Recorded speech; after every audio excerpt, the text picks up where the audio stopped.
Азамат, білесіз бе, Қарақалпақ халқының сол ұзақ өтмештен дәрек беруші милли мираслары дүния жүзі халқыларында да үлкен қызығушылық пайда етпекте. Бұл әлбетте біздің жүрегімізде мақтаныш сезімін пайда етеді. Солай емес пе?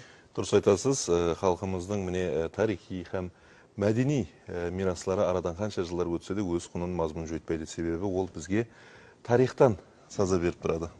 Дұрыс айтасыз. Міне осы орында 2017 жылы Алматы қаласында шөлкемдестірілген Әму жағасы Қарақалпақ милли мәдени орайы сол ашылғанлығы көпшілікке мәлім болса керек.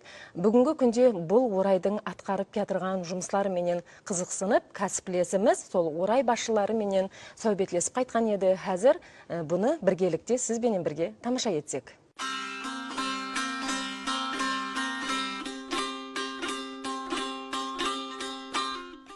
Қарақалпақ халқының өзіне тән болған милли мираслары, салт дәстүр, жырлары мен үріп әдетлері ұзақ тарихқа ие. Оларды бүгінгі әулетларға таныстыру, дүрдана үлгілерін сақлап қалу оға да ахметлі.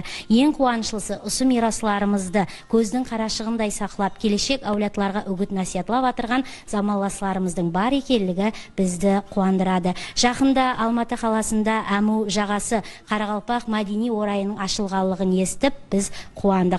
Біз көрсетуімізге осы орайдың жұмыслары мен кеңінен танысу мақсатында орай басшысы Бекбосын Маткаримовты һәм Рүстем Бердімұратовларды сәубетке тартпақшымыз. Бекбосын аға, бұл орайды шөлкемдестіруден тек арғы мақсатында бүгінгі күнде алып барып отырған жұмысларыңыз хақында айтып өтсеңіз. Ассалаумағалейкум. Біріншіден Қазақстанда жасап атқан Қарақалпақ жігіт қыздарының басын үйістіріп, сол жақта Қазақстанда қанша миллет жасап атса, сол миллетлердің өзінің мәдени орайлары бар екен.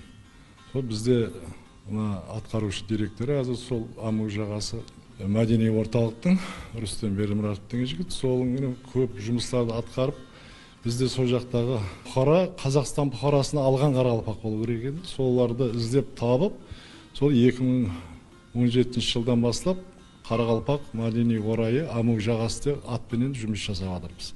Әму жағасы Қарақалпақ мәдени орайы менен біргелікте Қарақалпақлар үйінің де ашылғанлығын естіп отырмыз. Бұл жерде көбірек нелер шөлкемдестіріледі, көбірек қандай жұмыслар әмелге асырылады? 2024 жылы 9 май күні Қарақалпақлар үйі ашылды. Алматы қаласында Жембаев көшесінде.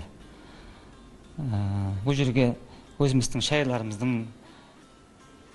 Әжінез бабамыздың, Бердіқалымыздың, басқа да шайырларымыздың суреттері қойылған бұл жерде. Тағы да бұл жерде өзіміздің Қарақалпақларымыздың кітап